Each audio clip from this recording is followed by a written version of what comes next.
Well, hello everybody. This is Daniel with Daniel's Bullion Coins. I have my sweet wife Ingrid here, Good morning. and let's take some questions. Okay, well, we start off always with the week in review. Yes, we do.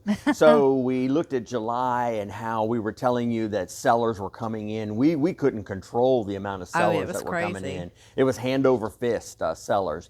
The 1st of August, we had no sellers at all. It dropped off. This week has been a small drizzle, Yeah. mild selling. So we are having a couple of sellers in here this week. We're continuing to watch the hammering of the price of gold Yeah. and silver overnight, especially from Yeah. Sunday going into Monday. Overnight during the week, they're hammering the price down. But consolidation is, I believe, wrapping up. And you may remember a few months ago, maybe 2 months ago, I mentioned that Yeah. consolidation was coming in. What is consolidate? Refresh us. Yes, so consolidation is when you see the price run up. For example, gold ran up to an intraday of $3,500. That was its high. Right. And then it pulled back, and I think it reached like a low of 3,300, maybe 3,250 intraday. And it continued to bounce off of that ceiling. It created a ceiling at 3,400, and it would pull back 100, and it would run back up. Well, we have bounced off of that. It's called a technical. We've bounced off of that number, which we call it a ceiling, and we Okay, call the yeah. floor 3,200. Well, I believe now the consolidation is over. The sellers have cleared out. We saw that in July, all the sellers, Yeah. the profit takers, and we're seeing consolidation starting to wrap up and end Yeah. now. So that's what we've been seeing That's this kind of last week. what I'm thinking this week Yeah.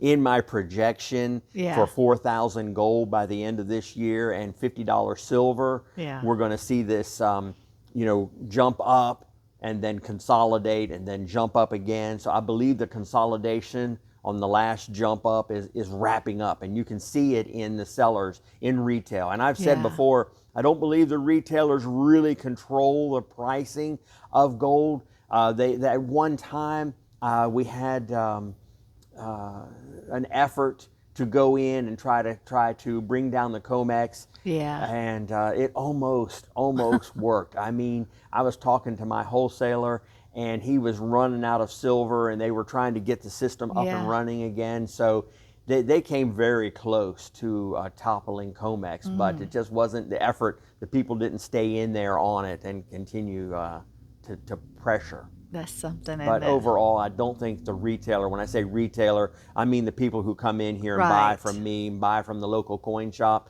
is very difficult for them to control the price yeah, of silver. it's got to be when you're competing with the manipulators. Right. Well, look these at the big Hunt brothers. banksters. You know what happened to Yeah. them? They say the Hunt brothers, but they were really bringing down everybody that was buying gold and silver at that time, and the Hunt brothers was just the name given Right. to that time period. Wow. Yeah. Well, what happened yesterday? It was the Yes. 50th anniversary. We want to talk about that. Yes.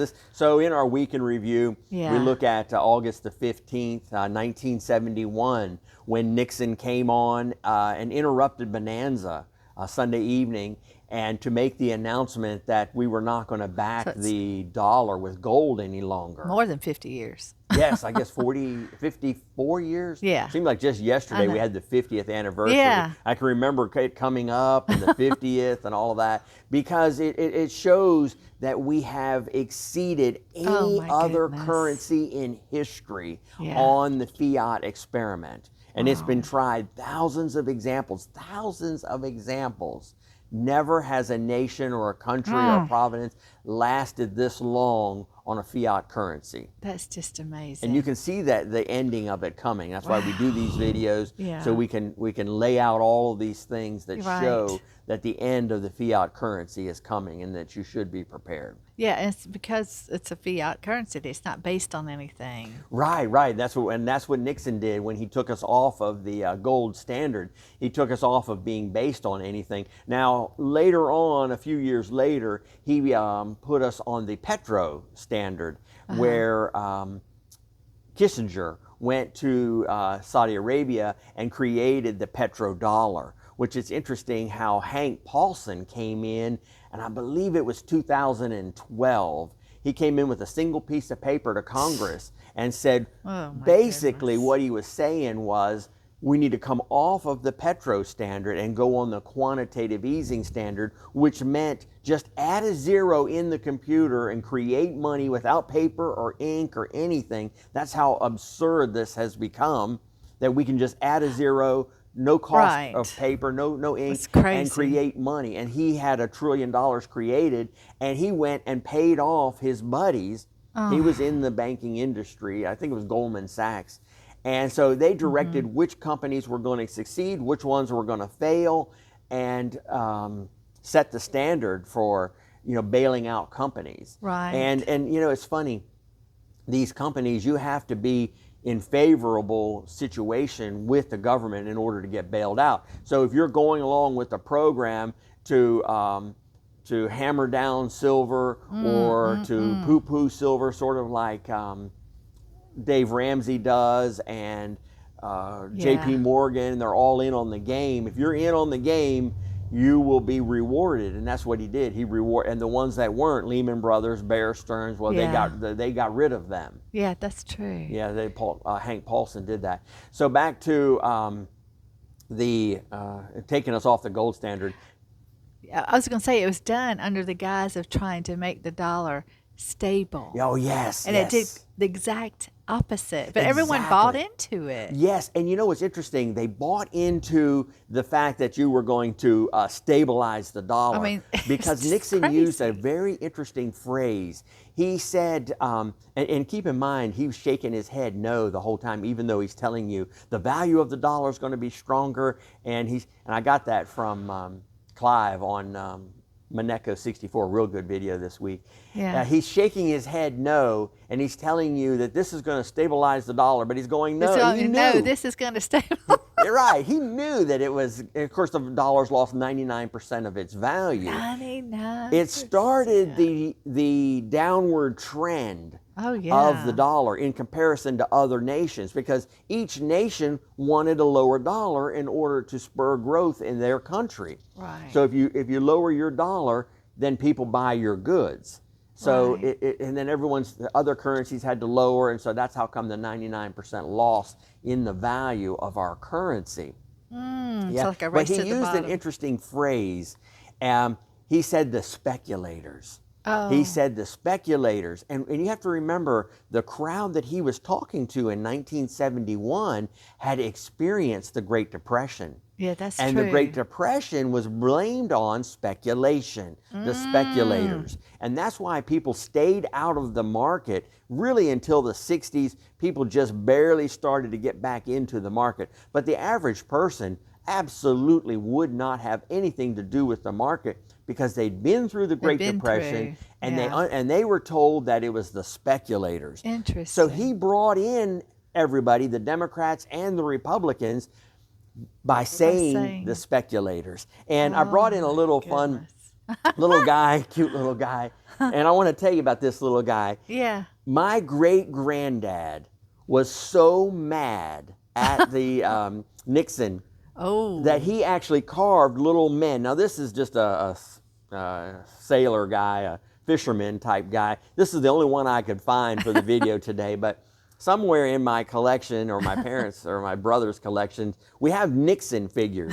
And it's him pushing a wheelbarrow of dung, and he would use alphabetic soup letters, and he would put some derogatory statement about Nixon on these little carvings. And we have a picture of him. When he passed away, there were hundreds of these things.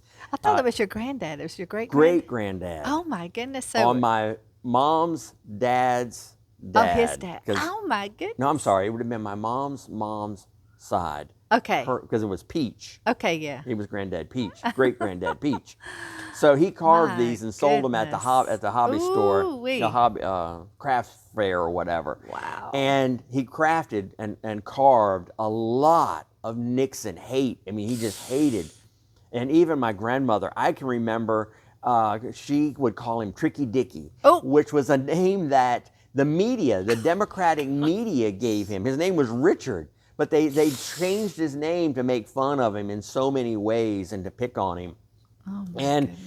You know, when I was younger, I was kind of a fan of Nixon, but now I look back at the things he did and I'm just like, he was lying. Yeah. He was just really lying and pulling the wool over people's eyes to remove the petrodollar, to remove the dollar from gold, Wow. was just it set this nation on such a destructive path. Now, I don't think he really had any choice.